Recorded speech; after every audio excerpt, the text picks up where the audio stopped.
어렸을 때에 한창 그 종말론이 굉장히 그 교회를 시끄럽게 하던 시절이 있었습니다. 당시에 바코드가 완전히 상용화되기 전에 이제 바코드가 우리 몸에 이렇게 찍히거나 바코드를 사용하면 그게 짐승의 표기 때문에 그 바코드를 사용하지 않으려면은 그런 이제 그 권력을 거부해야 되는데 그 바코드를 거부하는 그리스도인들은 잡아다가 이제 단두대에다가 다 이렇게 목을 치는 그런 영화가 있었습니다. 그런 영화가 한창 번지고 있을 때에 저도 그런 영화를 보면서 문제는 뭐냐면 그런 영화를 보는데 무섭기는 한데 구원의 길이 보이지 않는다라는 것이 문제인 것입니다. 공포는 있는데 구원의 길이 보이지를 않아요. 근데 여러분, 제가 지금 서두에 말씀드리는 것은 성경을 우리가 어떤 관점으로 접근을 해야 되냐라는 것인데, 우리가 성경을 해석할 때 절대 놓쳐서는 안 되는 게, 지금 그릇된 종말론들의 대부분이 이 666 표를 몸에 새기는 것이 그런 물리적인 것들이 어떤 구원을 좌지우지하는 것처럼 그렇게 지금 소문이 퍼져나가고 있습니다. 근데 여러분, 우리가 신앙에 접근할 때, 성경에 접근할 때는 항상 부수적인 것부터 접근을 하면은 잘못된 해석이 나올 수밖에 없어요. 그래서 성경의 본체가 가장 메인으로 하나님이 바꿀 수 없는 진리가 뭐라고 하시느냐에 먼저 그 부분을 해결하고 나서 나머지 부분을 해석하는 것이 맞는 것입니다. 그러니까 계시록을 보면은 하나님께서 짐승의 표를 더 부각시키기 전에 하나님께서 오늘 본문에 나오는 것이 무엇이냐면 하나님의 인을 가장 중심에 두시고 하나님의 구원의 완전함을 먼저 백성들에게 알게 하신 후에 그 후에 짐승의 표가 무엇이냐 이런 것들이 다뤄질 수 있게끔 성경 구조를 그렇게 만들어 놓고 있다는 것을 우리가 알아야 되는 것입니다. 이 7장이 우리가 통째로 우리가 읽어봤는데 이 7장의 전체적인 내용은 뭐냐면 구원의 완성을 보여주고 있는 것입니다. 근데 이 7장이 지금 어디에 들어가 있냐면 심판의 7인이 지금 떼어지고 있는데 6번째 인이 떼어지고 나서 아직 7번째 인이 떼어지지 않은 상태에서 그 중간에 행간에 들어와 있단 말이에요.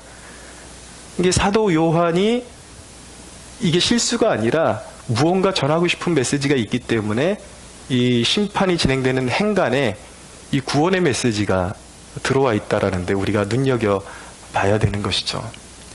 여러분, 이 7장은 하나님이 반드시 구원을 완성하신다라는 그러한 약속을 우리에게 중심적으로 주고 계신 것입니다.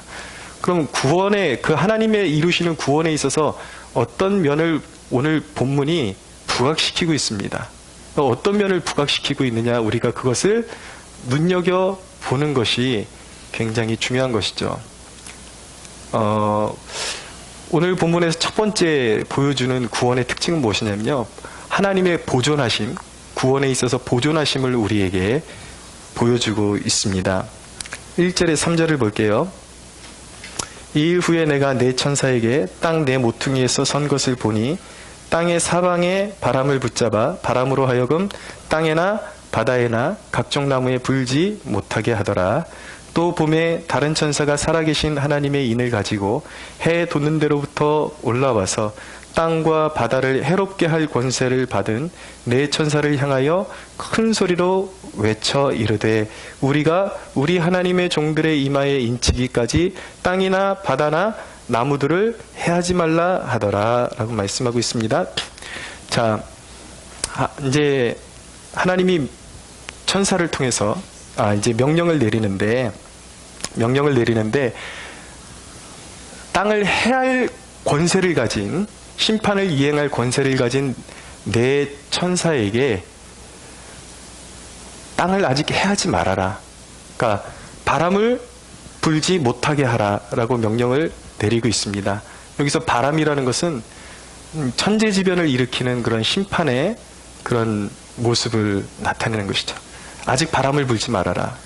그러니까 아직 모질게 세상이 무너지도록 그렇게 심판을 아직은 이행하지 말아라 라고 그렇게 말씀하시는 것입니다. 그 이유가 무엇인가? 그 이유가 무엇이냐면, 자, 여기서 키워드가 있어요. 보면은 3절 끝에 보면은 3절을 보면 이르되 우리가 우리 하나님의 종들의 이마에 인치기까지 땅이나 바다나 나무들을 해하지 말라. 여기서 키워드가 뭐냐면 해하지 말라는 것입니다. 아직까지는 해치지 말아라. 언제까지요? 그 부분이 중요한데, 우리가 우리 하나님의 종들의 이마에 인치기까지 아직까지 혹독한 심판을 실행하지 말아라 라고 말씀하고 있는 것입니다. 인치기까지. 자, 이 비슷한 대목이 또 에스겔서에 나오는데, 에스겔서 9장 3절부터 제가 읽어드립니다. 3절에서 6절까지 읽겠습니다.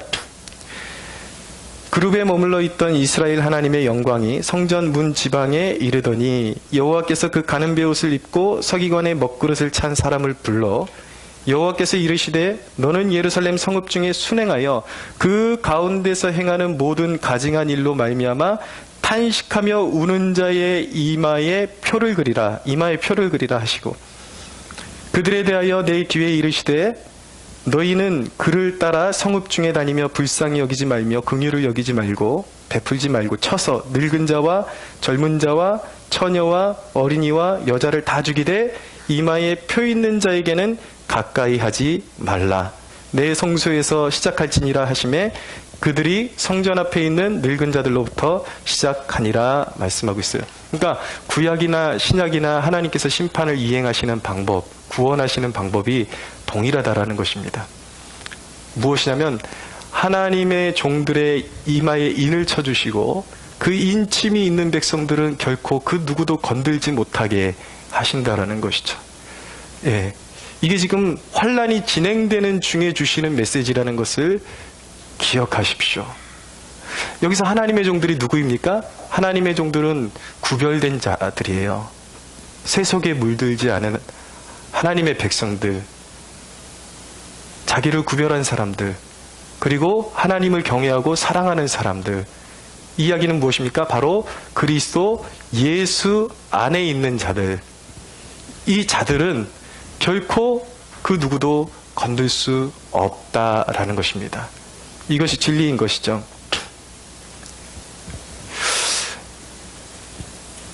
여러분,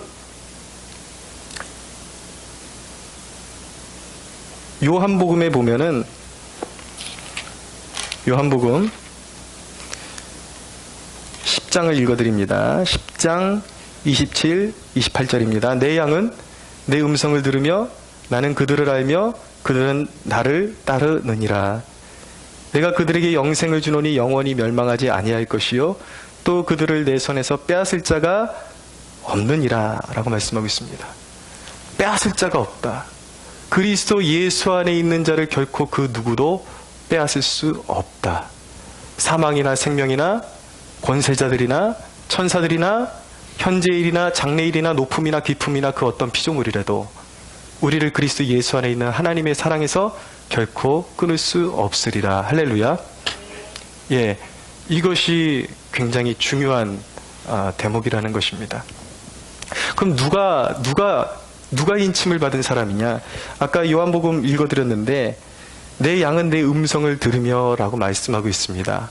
주님의 음성을 듣는 백성들, 그 주님의 음성을 듣고 따르는 백성들에게 하나님의 인이 있다라는 사실입니다. 여러분, 주님을 추구하십시오. 누구에게 하나님의 보호하시는 인이 있습니까? 하나님의 보존하시는 인이 있습니까? 예수의 이름을 사랑하고 늘 삶 가운데 예수님과 동행하기를 원하는 사람들, 예수님을 삶 가운데 추구하는 사람들, 모든 순간마다 예수 그리스도의 이름으로 행하기를 원하는 사람들, 그 사람들에게 하나님의 인이 처짐을 믿으시기 바랍니다. 여러분, 중요한 전제는 무엇이냐면 환난을 이기는 힘은 우리의 자격에 있는 것이 아니라 하나님의 인에 있다라는 것입니다. 인침을 받은 자들. 그래서 우리가 그리스도 안에 있다라는 것이 얼마나 정말 복되고 아름다운 일인지를 깨달을 수가 있어야 되는 것입니다. 여러분, 계시록을 다루면서 이런 이야기를 들어본 적 있으십니까? 여러분, 계시록이 다루어지는 곳곳마다 다 큰 환란이 있다, 멸망할 것이다, 그리고 어떤 표를 받으면 다 지옥에 갈 것이다, 이런 이야기는 있지만 정말 하나님이 계시록에 먼저 그런 공포스러운 이야기를 두시기 전에 하나님의 백성들을 향하신 완전한 구원에 대해서 이미 말씀하고 계시다라는 이야기를 들어보신 적 있습니까? 여기가 바로 성경이 우리가 말씀을 읽어야 되는, 해석해야 되는 출발점이라는 것을 기억하셔야 돼요. 하나님이 그의 백성들을 보존하기를 원하신다. 그리고 그것이 약속되어 있다라는 그것을 깨닫는 것이 먼저인 것이죠. 그래서 우리는 시대를 분별할 때에 이단적인 메시지들을 우리가 분별할 수가 있어야 되는 것입니다.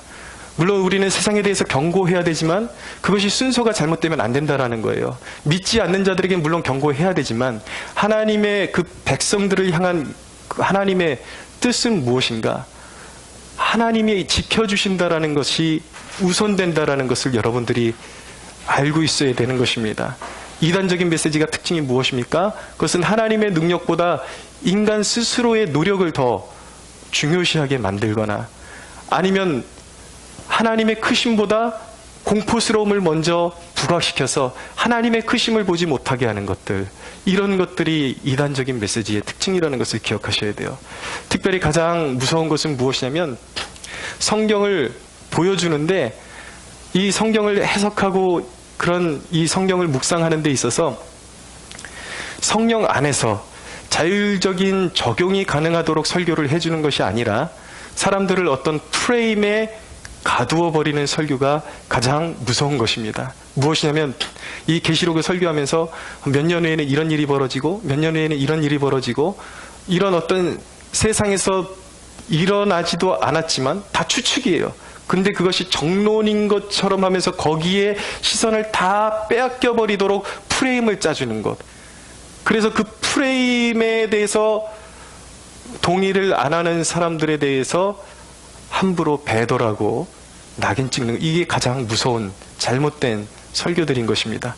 계시록을 읽을 때에 우리가 이 계시록을 어떻게 받아들여야 되냐면 성령을 통해서 지금 일어나고 있는 고난과 핍박에 이 계시록의 말씀이 다 내 삶 가운데 적용되어질 수가 있어야 되는 거예요. 그러니까 단순히 미래의 어떤 시즌에만 하나님은 깨어나기를 원하시는 것이 아니라 지금 이 순간, 모든 순간마다 깨어서 시대를 분별하고 또 내 삶 가운데 어떤 고통이 주어질 때 그 고통의 의미를 분별하고 하나님의 뜻이 무엇인지를 분별할 수 있는 지각, 모든 순간마다 영적인 그런 어떤 하나님이 지금 나에게 주시는 메시지를 분별할 수 있는 지각을 소유하기를 원하시는 것입니다. 사랑하는 여러분, 하나님이 그리스도 예수 안에 있는 자들을 보존하기를 원하십니다. 할렐루야. 예. 여러분, 그 롤러코스터를 보세요. 거기에는 항상 떨어질 수 있는 위험이 존재하고 있습니다. 그러나 여러분, 떨어질 것을 전제로 늘 거기에 걱정하면서 롤러코스터를 타는 게 아니에요. 거긴 약속이 있습니다. 이 안전장치를 목에다가 걸고 몸에 차고 있으면 절대 안전하다라는 것을 알기 때문에 사람들이 롤러코스터를 탈 수 있는 거죠. 이 구원의 사건도 마찬가지예요. 분명히 환란이 있을 것입니다. 어려움이 있을 거예요. 여러 가지 세상이 변질되고 그리고 악한 권세자들이 나타날 수도 있습니다. 그러나 계시록이 말씀하시는 것은 무엇입니까? 그리스도의 약속의 말씀 안에 거하면 너희는 멸망하지 않고 100% 보존된다라는 것입니다. 할렐루야. 여기서부터 시작하는 거예요. 두 번째, 오늘 본문이 구원에 관해서 보여주는 것은 무엇입니까? 구원의 완전성을 보여주고 있는 것입니다. 자, 4절을 보십시오. 내가 인침을 받은 자의 수를 들으니 이스라엘 자손의 각 지파 중에서 인침을 받은 자들이 14만 4천이니 라고 말씀하고 있습니다. 이 14만 4천에 대한 오해가 얼마나 많은지 몰라요. 여러분, 이 계시록을 문자적으로 해석해야 된다, 이 위험성이 무엇인지 아십니까? 이 14만 4천을 문자적으로 해석하게 되면은 신천지 같은 이단을 옹호해주는 꼴이 되어버리는 것입니다. 왜냐하면 그들은 하나님의 백성으로 부름받을 사람들이 14만 4천 외에는 문자적으로, 그래서 자기네들의 포교의 목적이 14만 4천이에요. 이 문자적으로 해석하면 이런 패단을 겪게 되는 것이죠. 여기서 14만 4천은 무엇입니까? 이제 5절 이하에 보면 각 지파에 하나님이 부르신 각 지파 1만 2천의 백성들이 나타납니다. 그래서 이 12지파를 1만 2천씩 12지파를 다 합쳐진 만수라 그래요. 만수. 무엇이냐면 꽉 찬 수라는 것입니다. 꽉 찬 수.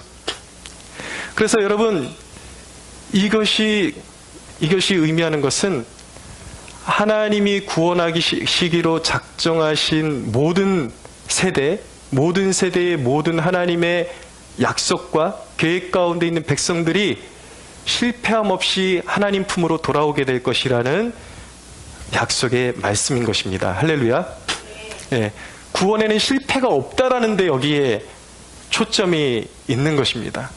그러므로 여러분, 우리가 이 계시록을 대하면서 바른 신앙의 자세는 무엇인가? 지나친 환난에 대한 두려움보다 하나님이 원하시는 것은 무엇인가? 우리 지인들에게 하나님의 계획 가운데 우리 옆에 있는 지인들이 하나님의 품으로 돌아오기를 우리가 소원하는 마음으로 우리가 전도에 힘쓰고 복음 증거에 힘써서 사람들이 돌아오게 하는 일에 힘써야 하는 것입니다. 우리를 향하신, 우리 신앙인들을 향한 하나님의 코디는 무엇인가? 하나님의 목적은 무엇인가? 멸망하는 자로 부르신 것이 아니라 하나님의 택한 백성들, 하나님의 영적 이스라엘 14만 4천이 차기까지, 하나님이 그 구원 역사를 완전히 이루시기까지 우리를 도구로 사용하기를 원하시는 것입니다. 믿으십시오. 누구를 통해서? 우리를 통해서. 하나님은 반드시 역사를 이루세요. 하나님의 약속을 이루세요. 하나님의 계획을 이루십니다. 근데 우리는 다가올 환난 때문에 위축되고 겁먹고 어디 숨어버릴 그런 걱정을 하는 존재로 우리를 부르신 것이 아니라 하나님의 완전한 구원 역사가 이루어지는데 우리의 발걸음과 우리의 삶과 우리의 모든 것을 이용하기를 원하십니다. 하나님이 우리를 사용하기를 원하십니다. 할렐루야. 그러므로 여러분, 이 마지막 시대에 가장 잘 살 수 있는 방법은 무엇인가? 바로 그리스도의 피 묻은 복음, 모든 죄인들을 부르시는 복음을 전하는 것입니다.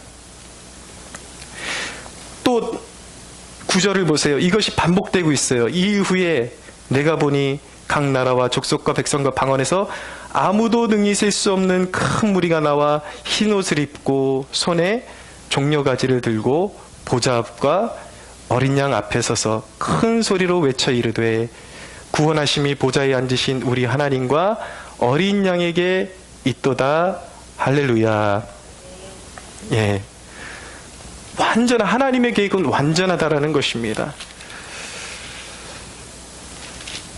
여러분, 하나님께서 하나님의 그 구원을 완전히 성취하시고 이루실 거기 때문에 하나님이 그 구원의 역사를 완전히 이루시기까지는 세상의 문을 닫지 않는다라는 것을, 여기에 은혜가 있는 것입니다. 하나님이 세상을 이처럼 사랑하사 독생자를 주셨으니, 이게 얼마나 은혜로운 말씀인 줄 아십니까?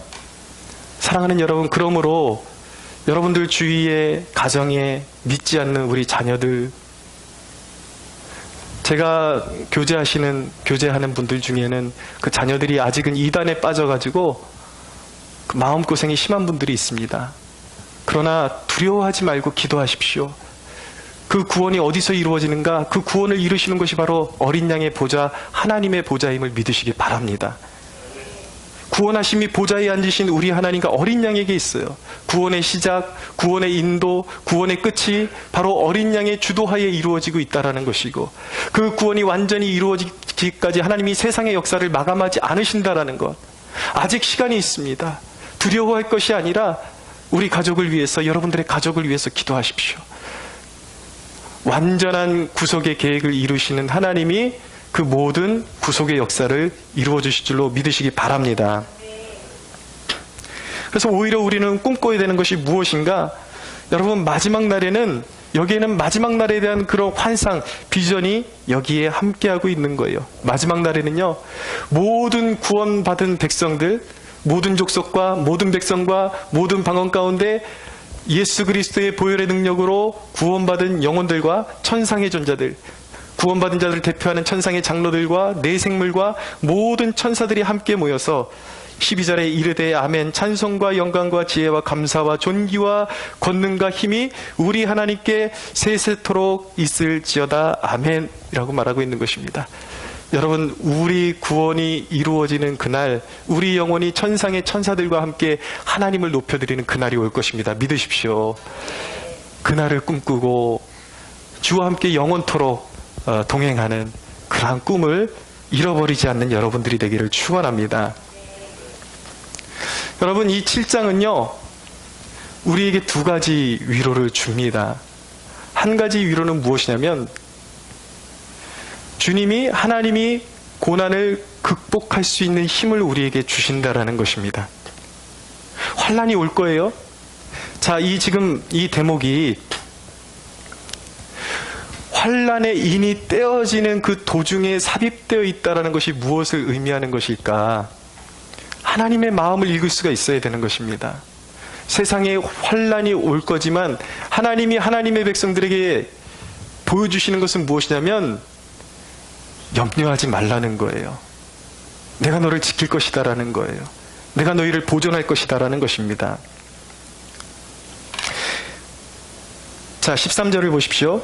장로 중 하나가 응답하여 나에게 이르되 이 흰옷 입은 자들이 누구며 또 어디서 왔느냐라고 묻습니다.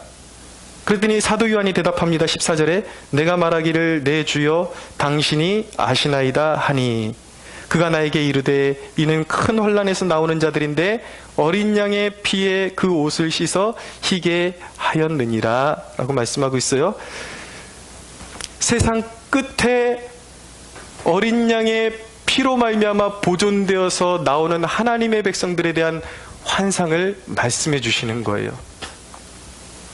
이것이 하나님이 우리에게 주시는 확신과 위로인 것입니다. 너희에게 역경이 있을 거야. 너희에게 환난이 있을 거야. 그러나 하나님이 보여주시는 것은 어린 양의 피에 씻어진 백성들은 실패하지 않고 그 환난을 통과하고 나올 것이다. 할렐루야. 여러분, 기독교란 무엇입니까? 우리가 기도하면 모든 환난이 사라지는 것입니까? 그렇지 않습니다. 성경은 그것을 약속하고 있지 않아요. 우리에게 어떤 큰 환난이 다가올 수 있습니다. 질병이 우리를 덮쳐올 수 있어요. 경우에 따라서는 우리가 시한부 인생이 될 수도 있습니다. 때로는 앞이 보이지 않는 어떤 어두움 가운데로 들어갈 때가 있습니다. 그러나 그때 기억해야 되는 두 가지가 있어요. 첫째는 무엇이냐면 어떤 어두움도 전쟁과 같은 핍박도 환난도 그 고비를 하나님이 쥐고 계시다라는 것입니다.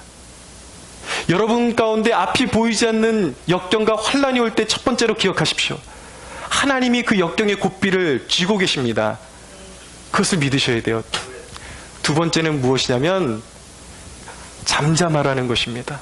여러분들에게 그리스도의 생명이 있고 성령의 내주하심이 있는데, 분명한 확신이 있는데 여러분들에게 환난이 와요? 그러면 왜 나에게 이런 일이 생기지? 두려워하지 말고 염려하지 말고 잠잠하십시오. 그러면 어떤 일이 일어나는가? 성령이 반드시 찾아오십니다. 성령이 여러분들의 삶 가운데 반드시 임재하십니다. 여러분들의 삶 가운데 주님이 그 고난을 통과하는데 때로는 아무런 감동도 느껴지지 않을 거예요. 때로는 내가 버림받은 것 아닌가라는 그런 생각이 여러분들을 엄습해올 때가 있을 것입니다. 그러나 하나님의 구원의 역사는 그때도 쉬지 않고 있고, 여러분들이 환난의 그 터널을 통과하고 있는 중간중간에 여러분들이 지나치게 두려워하는 것을 주님은 원하지 않으시기 때문에 주님은 여러분들의 삶 가운데 중간중간에 반드시 자신의 임재를 나타내십니다. 믿으십시오. 아주 실제적인 것입니다. 여러분, 사도 바울이 성령에 의해서 예루살렘에 올라가면 큰 환란이 기다리고 있을 것이다 라고 그래서 예언을 듣고 올라갑니다. 근데 올라가자마자 유대인들의 폭동이 일어나고 그리고 죄수의 신분이 되죠. 손발이 묶이게 되고 죄수의 신분이 됩니다. 그런데 사도행전 23장 11절에 보면 뭐라고 말씀하고 있냐면, 그날 밤에 주께서 바울 곁에 서서 이르시되 담대하라, 내가 예루살렘에서 나의 일을 증언한 것 같이 로마에서도 증언하여야 하리라 라고 말씀하십니다. 환난의 길로 가고 있는데 예수님께서 그 밤에 나타나시는 거예요. 곁에 서 계시고, 네가 지금 환난의 도상에 있지만 너의 길은 이미 내 손 안에 있고 너는 결코 멸망하지 않을 것이다. 내가 너를 곁에서 지키고 있고 눈에 보이든지 보이지 않든지 내가 너와 함께하고 있다. 성령으로 함께하고 있다 라는 것을 보여주시는 것입니다. 여러분, 우리가 환난을 통과할 때 반드시 이 사도 바울이 경험했던 것과 같이 사도 바울과 함께 하셨던 그 주님의 임재가 우리의 삶 가운데 나타날 것을 믿으시기 바랍니다. 북한에 억류되었던 케네스 베라는 분이 있습니다. 이분이 언제 풀려날 줄 모르고 암담한 상황 가운데 언제 죽을지 모르잖아요. 그런데 이분이 간증하시는 내용이 바로 이것입니다. 오늘 말씀하고 그대로, 오늘 이 말씀이 요한계시록에 나오는 말씀, 그리고 바울이 경험했던 그 경험이 우리 믿는 자들의 삶 가운데서 그대로 재현되고 있다는 것을 아셔야 돼요. 언제 죽을지도 모르고, 그러나 그의 고백에 의하면 때로는 순간순간마다 두려움이 엄습해오기도 했지만 대체적으로 봤을 때 너무 평안했다라는 것입니다. 그 이유가 무엇이냐면, 두려움이 엄습할만 하면은 자신이 묵고 있는 그 현장에 성령님이 찾아오셔서 무언가 알 수 없는 확신을 계속 불어넣어 주셨다라는 거예요. 그때마다 두려움이 사라지고 오히려 고백하는 것은 무엇이냐면, 그 환난의 한복판에서 자기 인생의 그 어느 때도 느껴본 적이 없던 하나님과의 친밀함과 그 임재를 느낄 수가 있었다라는 거예요. 그 임재가 자신을 견디게 만들어졌고 환난을 견디게 만들어졌고, 어느 순간 주님이 임재하셔서 이제는 풀어질 날이 얼마 안 남았다라는 것을 직감적으로 알게 해주셨다라는 것입니다. 근데 정말 막연했지만 그 성령의 임재 가운데 위로를 받으면서 그 고난을 견뎠을 때에 결국 하나님께서 주신 마음대로, 그 뜻대로 그가 다시 석방되는 은혜를 경험하게 되었다라는 것입니다. 여러분, 우리가 살고 있는 그런 역경 가운데서 이 케네스 베와 같이 석방이 될 수도 있고 때로는 석방이 되지 못할 수도 있습니다. 그러나 하나님께서 우리에게 주시는 완전한 약속은 무엇입니까? 우리의 삶이 어떤 형태로 드러나든지 주님은 우리를 보존하시고, 우리가 주님을 의지할 때 우리의 삶 가운데 곳곳에 임재를 나타내시며 우리를 지켜주시고 끝까지 이기게 해주신다는 확신을 우리에게 주시는 것입니다. 할렐루야. 그러므로 그분 안에 거하십시오. 여러분, 왜 우리의 심령이 두려움으로 가득 차는지 아십니까? 왜 두려움으로 가득 차는지 아십니까? 말씀을 멀리하기 때문이에요. 말씀을 놓고 있기 때문인 것입니다. 여러분들의 삶 가운데 고난, 어떤 두려움과 여러분들의 삶 가운데 염려가 여러분들을 엄습하고 있다면 말씀을 다시 붙잡으십시오. 기도하십시오.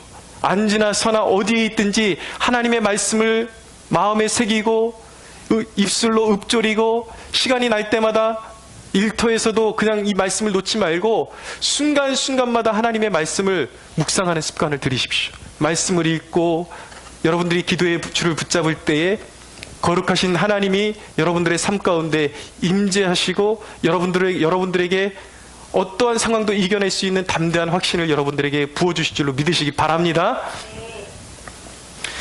여러분, 여기서 두 번째 주시는 위로가 뭐예요? 이 본문에서 우리에게 주시는 두 번째 위로는 성도가 마침내 도달할 수 있는 목적지를 보여주시고 계시다라는 것입니다. 여러분들 15절을 보십시오. 15절부터 한번 17절까지 같이 읽겠습니다. 시작. 그러므로 그들이 하나님의 보좌 앞에 있고 또 그의 성전에서 밤낮 하나님을 섬김에 보좌에 앉으신 이가 그들 위에 장막을 치시리니 그들이 다시는 줄이지도 아니하시며 목마르지도 아니하고 해나 아무 뜨거운 기운에 상하지도 아니하리니 이는 보좌 가운데 계신 어린 양이 그들의 목자가 되사 생명수 샘으로 인도하시고 하나님께서 그들의 눈에서 모든 눈물을 씻어 주실 것임이라. 아멘. 여러분, 우리 믿는 자들이 결국 도착할 곳이 어디입니까? 우리 모두는 그리스도의 보좌 주위로 부름받게 될 것입니다. 그곳은 영원히 눈물도 없고 고통도 없고 모든 슬픔이 사라지는 날이에요. 믿는 우리에게 그러한 부르심이 있음을 믿으십시오. 이 구속은 이루어질 것입니다. 우리가 늘 부르는 찬양이 현실화될 거예요.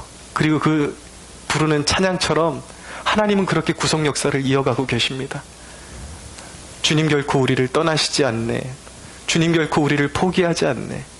그분의 구원은 실패하지 않는 것입니다. 여러분, 그런 찬양의 가사를 들을 때에 이런 말씀을 마음에 새기고 말씀을 음미하면서 같이 찬양을 불러보십시오. 훨씬 더 우리의 심령에 세상을 대하는 담대한 태도를 분명히 우리에게 선사할 것입니다. 여러분, 이 본문을 통해서 우리가 마지막으로 한 가지 나누고 싶은 것은 무엇이냐면, 이 본문을 통해서 우리 이 세대에게 주시는 주님의 메시지가 있습니다. 여러분, 세상의 말세의 끝에 현상이 무엇이라고 말씀하셨냐면 사람들의 사랑이 없어질 것이라고 말씀하셨어요. 사람들의 마음이 강포해지고 서로 고발하고 분노를 일삼고 그런 일이 있을 것이라고 말씀하셨습니다. 디모데후서 3장 3절에 보면 무정하며 원통함을 풀지 아니하며 모함하며 절제하지 못하며 사나우며 선한 것을 좋아하지 아니하며 라고 말씀하고 있어요. 여러분, 하나님의 백성들에게 오늘날 우리 교회들에게 주시는 음성은 바로 이것입니다. 형제들끼리 서로 무분별하게 고발하고 무분별하게 정죄하는 일을 멈출 것을 요구하고 계십니다. 요즘 진리를 지킨다는 그 명분 하에 도가 지나쳐요. 여러분, 거짓말은 결코 그리스도인들의 삶의 양태와 맞지 않는 것입니다. 분명히 종교다원주의를 옹호하지 않는다라고 말하고 있고, 분명히 예수 그리스도의 유일성을 증거하고 있는 신실한 하나님의 종들에게 배도자라고 낙인 찍는 것, 여러분, 이거 정상적인 일이 아니에요. 이것은 여러분, 계시록이 지금 향하고 있는 방향점이 무엇입니까? 하나님은 우리에게 구원의 확신을 주시는 분이에요. 먼저 계시록을 통해서 우리에게 두려움을 주고 공포를 주시는 분이 아니라 모든 세상에 큰 환란이 있을지라도 우리에게 구원을 확신할 수 있도록 도와주시는 분이 하나님이에요.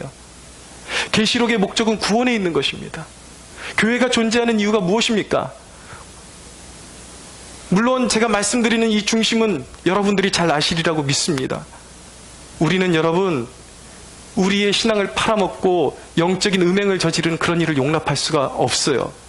경고할 것은 경고해야 되지만 우리는 경고하고 심판은 누가 하십니까? 하나님이 하시는 것입니다. 그 심판장의 자리를 인간이 차지할 때에 여러분, 교회가 교회를 파괴하는 그러한 불행한 일들이 벌어지는 거예요. 아닌 것들을 맞다고 우겨대면서 형제를 향해서 칼을 난도질을 하고, 여러분 이런 짓은 우리들끼리 해서는 안 되는 짓인 것입니다. 그런 신앙을 가지면요, 그런 신앙을 요구받는 단체는 나와야 돼요. 건강한 단체가 아니에요. 그런 신앙을 본받아서는 안 되는 것입니다. 말세에 갈수록 우리가 서로 격려하기를 원하시고 교회가 하나 되기를 원하시는 것입니다. 교회가 존재하는 목적이 무엇입니까? 한 사람이라도 더 구원하기 위해서 힘쓰는 곳, 협력하는 것이 교회인데 기껏 사람들 모아놓고 어렵게 사람들을 양육하고 있는 교회를 향해서 배도의 낙인을 찍는 것, 여러분, 이것은 하나님이 원하시는 그러한 열매가 아닌 것입니다. 어떤 한 신조, 어떤 한 신념에 묶여서 그것이 이념화되는 것이 얼마나 무서운 것인지 아십니까? 여러분, 하나님이 오늘날 우리 시대에, 지금 이 시기에 저에게 보여주신 것이 있습니다. 우리는 WCC를 반대합니다. 종교다원제를 반대합니다. 그러나 문제는 무엇이냐면 오늘날 많은 그리스도인들 가운데 WCC라는 것이 우상이 되어버렸어요. 이것이 자기의 신실함의 증거가 되는 줄 알고 있습니다. 근데 목회자의 눈으로 볼 때 어떤 현상들이 벌어지고 있는지 아십니까? WCC만 외치는 사람들 가운데 기본적인 신앙도 안 돼 있는, 진짜 그리스도인으로서 하나님 앞에 영적인 순결함, 거룩을 추구함, 하나님을 향한 진실한 사랑, 진정한 헌신됨, 이런 거는 눈꼽만치도 보이지 않는데 주구장창 어디에 이것이 완전히 이념화돼서 너 나랑 똑같이 말하지 않으면 돌로 쳐버릴 거야 라는 식으로, 이런 식으로 신앙생활하는 것, 이건 하나님 앞에 죄악이에요. 여러분, 우리가 우리에게 100단위 데나리온을 빚진 자에게 용서를 베풀지 아니하시면 하나님께서 우리에게 1만 달란트를 요구하신다는 것을 기억하십시오. 결코 하나님 앞에 용서받지 못할 죄악을 범하는 것입니다. 특히 우리 그리스도인들, 인터넷이 너무나도 발달되어 있으니까 사실 확인도 안 해보고 어떤 교회와 단체를 배도자로 낙인 찍는 것, 이제는 그만하십시오. 정확하게 그 사람과 대화를 나눠보고 그 사람이 진정으로 그런 사상을 가지고 있는 것이 아니라면 더 이상 정죄하는 것을 멈추십시오. 그건 살인하는 짓이에요. 형제를 영적으로 죽이는 짓이에요. 그것이 교회를 분열시키는 짓이에요. 하나님이 이 마지막 세대에 원하시는 것이 아니에요. 진정으로 누구와 싸워야 하는지, 진정으로 경고해야 될 대상이 누구인지 분명히 알 수 있는 지혜를 소유하는 여러분들 되시기를 바랍니다. 보십시오, 여러분. 우리 주위에 보면은 별별 소문들이 다 있습니다. 뭐 어느 교회는, 외국의 어느 교회는 일루미나티에 헌신하는 교회다. 그러면서 얼마나 그 음모론이 인터넷 이 유저들 사이에 많이 퍼져서 그 교회를 음해하고 그 교회를 몹쓸 교회로 만들어 놓고 그러는데, 정작 그 교회에서 사역을 해본 사람들의 증거는 무엇인가? 한 번도 그 교회에서 교육을 받고 사역을 하면서 듣지도 못하고 보지도 못했던 일들이 인터넷상에서 돌아다니고 있다는 거예요. 일루미나티는 무슨 놈의 개떡 같은 일루미나티입니까? 멀쩡한 교회를 다 그냥 거짓말을 만들어내고 죽여내고, 아무리 진리를 외쳐도, 아무리 이것이 진리라고 할지라도, 옳아 보여도 그것이 거짓말이라면 그것은 마귀의 것이에요. 하나님으로부터 온 것이 아니에요. 그렇게 해서는 안 되는 것입니다. 많은 선한 영향력을 주고 있는 어떤 선교사님, 그 선교사님 집회마다 그 걸어놓는 그 십자가에 천을 얹어 놓는 것이 그것이 원래 기원이 예수님이 부활하시고 나면 그 몸이 사라지고 난 그 세마포가 부활을 의미하기 때문에 그 부활을 상징하기 위해서 그 부활을 상징하는 세마포를 십자가에다가 걸어놓으면 어떻게 보입니까? 자연스럽게 M자 모양으로 보입니다. 근데 그것을 또 마리아 십자가라고, 그 선교사님 이단이라고 그렇게 음해하고 다니는, 그렇게 할 짓들이 없나요? 실체를 분별하십시오. 여러분, 어떤 단체에만 속해 있으면 배도자다. 보십시오. 한 가지만 예를 들어드리겠습니다. 우리나라에 옛날에 6.25 때에 수만 명의 그 인민군 포로들이 갇혀 있었습니다. 이제 그들을 전쟁의 평화협정을 맺으면서, 이제 그 휴전협정을 맺으면서 그 포로들을, 인민군 포로들을 다 돌려보내야 했는데, 이승만 대통령이 한 일이 무엇인지 아십니까? 인민군으로 잡혀왔는데도 불구하고 공산주의를 거부하는 개개인들은 다 자유민주주의에 합당한 국민들로 받아줬어요. 그것이 방공포로 석방이잖아요. 그래서 그들이 자유를 얻게 됐잖아요. 대한민국의 국민으로 살게 됐잖아요. 여러분, 이 땅 가운데 부패가 있지만 우리 기독교 신앙의 근본적인 원리는 무엇입니까? 정신은 무엇입니까? 개개인이 내가 그리스도를 온전히 고백하고 오직 예수 그리스도만이 나의 구주라고 고백하는 걸, 그 고백을 그대로 받아주고 개인의 신앙 고백을 존중해 주는 것이 기독교의 정신임을 깨달을 수가 있어야 되는 것입니다. 언제부터 교회가 이렇게 험악해졌습니까? 진리를 지킨다는 이름으로 언제부터 이렇게 형제들에게 난도질을 하는 이런 못되고 더러운 습관들이 교회 안에 횡행하고 있는 것입니까? 여러분, 믿음에는 반드시 지식이 있어야 하는 것입니다. 지식이 없으면 맹목적으로 당하게 돼 있어요. 사랑하는 여러분, 무분별하게 그냥 세간에 떠도는 정보들 가지고 무분별하게 행동하지 말고 사랑과 진리 안에서 진리를 지켜나가는 저와 여러분들이 되기를 예수님의 이름으로 축원합니다. 에베소에 있는 말씀 잠깐 읽어드리겠습니다.